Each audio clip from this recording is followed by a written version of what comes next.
Hey crafty cuties, welcome back to Paper Terrace. If you're new, I'm Jessica. Now I am just hopping into this video right away, but I wanted to do a bit of an introduction because this is like a seven-part series. So I am going to show you most of the steps that I take to do a really big mass journal sale or release, whatever you want to call it. And so, yeah, I get asked all the time, how do I do big releases? How do I make 30 journals in one go? And I kind of just wanted to show you all of the steps so that you can see that it's not easy. I feel like a lot of people think just because I do it that it's like an easy thing, or they're like, I could never do that, but you could, you can.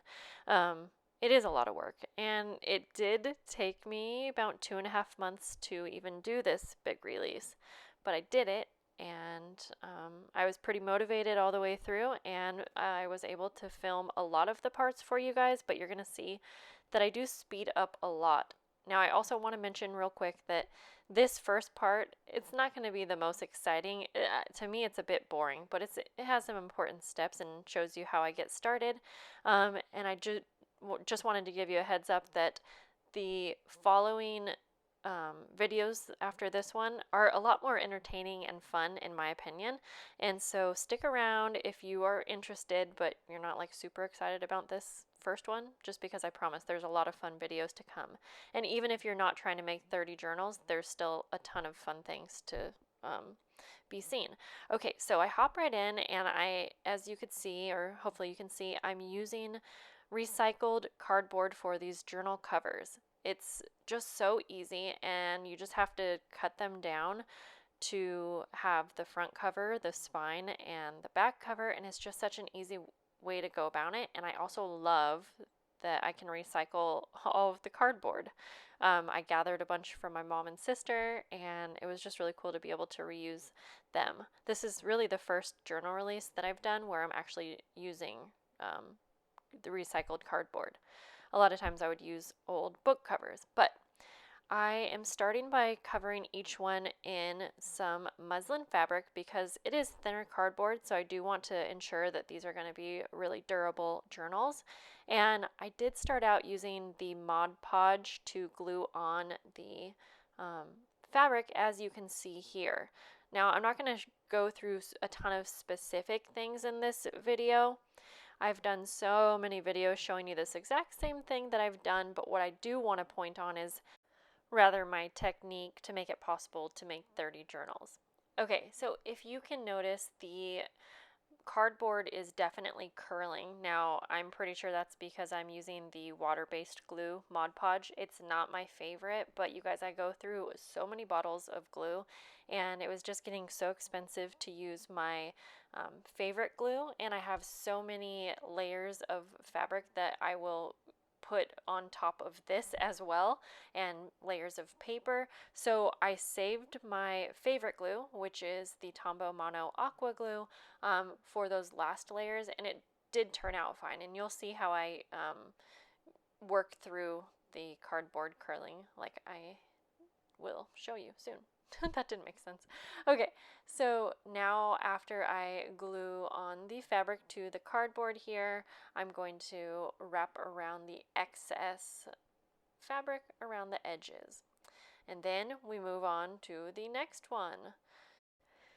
As you can see, I don't end up making one full journal complete all the way through. I'm going to do a bunch of journals at once, and I just do very small tasks all at once to every journal, and then I start back over, do some more tasks, and that's just the best way for me to make it through and be able to make a bunch of something. It's just so much quicker that way.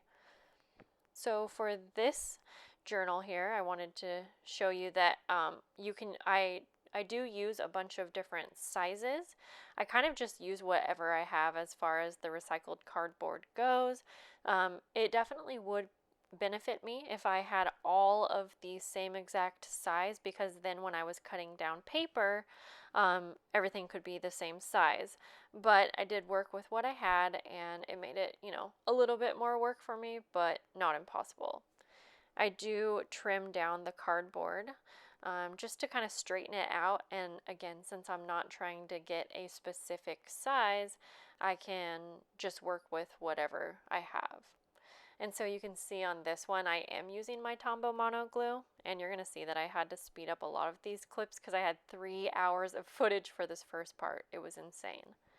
So I use my Tombow glue, and I'm showing you a little bit more how I get started with gluing down the fabric, since I didn't do that in the very beginning. But I did end up going back to my Mod Podge, which you're going to see possibly for this very first layer, because I realized that it didn't matter as long as I used the Tombow in one of the later coverings of fabric or paper. But I definitely prefer this. So if I didn't go through 20 bottles of glue, I could make it happen. But I definitely make sure that there is a good amount of glue on this first layer when I am gluing down the fabric. I definitely make sure to smear out the glue with my finger just so everything is smooth, and this really helps ensures that there will be no bubbles or wrinkling, and sometimes there is, especially since I'm doing 30 of these journals. There are times when there might be a wrinkle that's missed or a bubble that is missed, but in the end, it's really not too noticeable, since I am going to end up covering these in either cardstock or fabric. I think all of the journals I did for this release are all fabric journals, if I remember correctly. But I'm going to go ahead and trim down the muslin just a little bit better, and I like to angle off the corners because it really helps it wrap around the edges pretty good. Nice and tight looking, basically. The other thing I'll say about using recycled cardboard, I was always nervous that it was just going to be too thin and just not be able to hold up all of the pages. But honestly, once I end up adding like 3 layers of fabric, and then, you know, I have some cardstock on the inner covers, it really ends up being a pretty thick cover. And if you didn't know, this Tombow Mono Aqua Glue also dries sort of hard, and it just makes it seem like it's a bit thicker than it really is. I don't know. It's kind of a weird glue, but I love it. So I finish, you know, wrapping around those edges, and I wanted to show you that I do lay heavy books on the cardboard after I get that first layer. I let it dry. See, now what I did was I did a bunch of the first covering with the muslin fabric and set those aside, and I let them dry overnight with heavy books, and that right there is what helped the curling of the cardboard.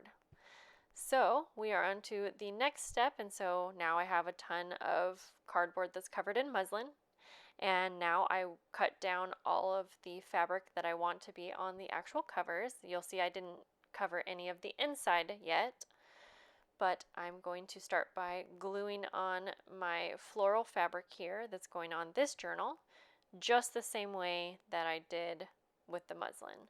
I start by gluing on the middle, and then I go to the front cover and back cover, adding a good amount of glue again.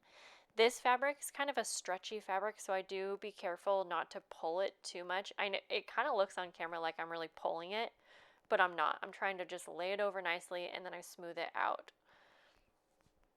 This fabric is so pretty. Each cover ends up being completely different in this series as well, but I just had a bunch of fabrics that I've kind of had in my stash and that I've been saving up for this release, so I had them all ready to go. And again, I just go ahead and wrap the corners, or sorry, wrap the fabric around the edges, just like I did the muslin fabric. And again, I know this is not a really in-depth tutorial on how to make a journal. I'm more showing you the things that I do for mass making journals.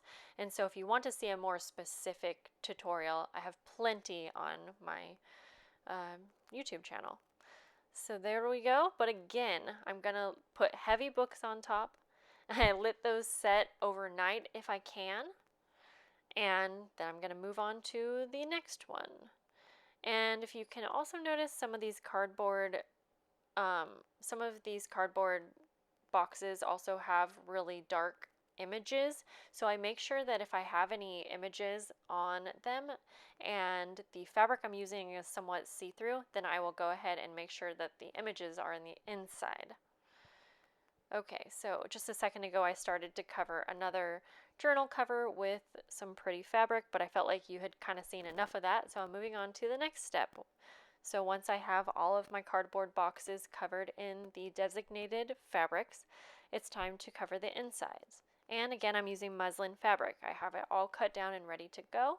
And I went back to using the Mod Podge because I finally learned I can use Mod Podge as long as it's for maybe one or two of the layers, and it's totally fine. So I'm just going to take that piece of muslin and I glue it to the inside. And yes, you can still see the images, but it's not a big deal because I will end up covering this as well with some pretty cardstock or fabric. It totally depends.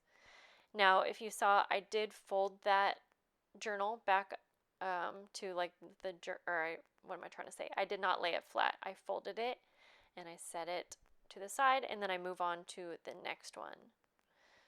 And I'm going to do the same thing where I just cover it all with glue and put the muslin on the inside covering. So now I wanted to go ahead and make some really pretty crinkled seam binding. I'm using my Distress Oxide ink and I'm just pressing it down on like a plastic bag that I had. So I spray it with water, and then I even sprayed some water straight down onto where the ink was. And I'm just going to kind of pop that down into the ink, really with no rhyme or reason, because I want each one to look a little bit different. And I'm crinkling it as I go, and then I either set that aside to dry, or in this instance, if I wanted it to be dried right away, then I would use my heat tool to dry it. But I wanted some of these to be different colors, so I would do a bunch of the same color all at once. But sometimes for when I'm doing mass journal making, I'll just use some lace that I have on hand, or some sari ribbon, but I really liked this, how this turned out. I wanted some of these to have multiple colors too, so I really just had all my Distress Oxide inks out, and I would go ahead and just make up whatever color combo I wanted. And I did have each piece of seam binding cut down to size, so I knew how many journals I had and how many pieces of seam binding that I needed. And I love mixing colors, so definitely try that. Now I do have a full video on crinkled seam binding, so if you want to see that, I'll also have that linked below. Definitely more in depth. Now it's time to add some metal pieces. I'm going to use a ring fastener to hang a charm on, a metal nameplate, and some metal corners. Now I don't add this to all of the journals, but I wanted to show you if I'm going to add it, this is the time when I do it. And so say for this one, I wanted to have a few layers of lace underneath, or sorry, a layer of lace. I also used some handmade paper to be shown right underneath that metal book plate, nameplate. I actually don't know what these are called. Got these on Amazon, they're really pretty. I also add glue to the metal piece itself, and I spend way too long trying to center it and make it straight. And it's funny because on camera now, to me, it does not look straight, but it did in real life. I use my awl to poke 2 holes. Now, I think some people do actually just glue these on, but I always use some brads to hold them on, and I will just stick them through the 2 holes. Then for the ring fastener, I did put a ring fastener on all of the journals in this release. I just like the way they look, so even if I'm not adding a tassel, I will usually add them. I really love how they look. And these are larger ones that look really nice for this size. So I just kind of find the middle somewhere at the top and I poke it through. Really easy. So now you can see I like to do that first because then I can go ahead and use cardstock to cover up all of the metal pieces. So I'll just glue those on as well. But before we glue the papers on, we can glue some seam binding all the way across. I do like to use this method where I'll just have a pretty long piece and string it all the way through. Now this does, I guess you could say, waste some seam binding because you're not really going to see all of this, but I just feel like there's just no way it can pull out, and so I like doing that. I add lots of glue to the paper, and then I will go ahead and place that down on the inside covers. So here we go. I mean, the cover is pretty close to being finished here.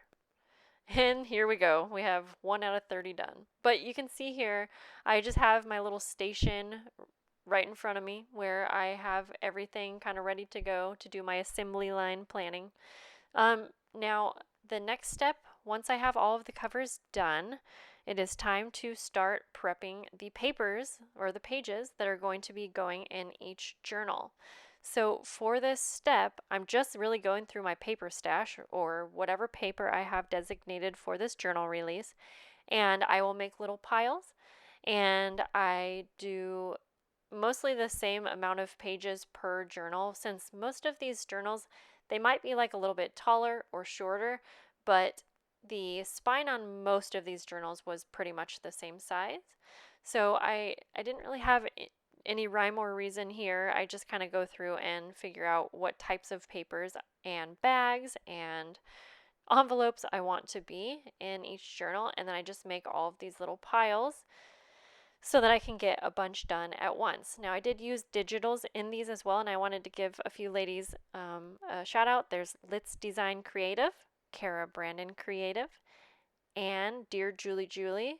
I may have used a few other digitals, but those 3 are the main shops that I buy my digitals from, and so I did want to give them a little shout out since I really, really enjoy all of their printables that they have in their shops.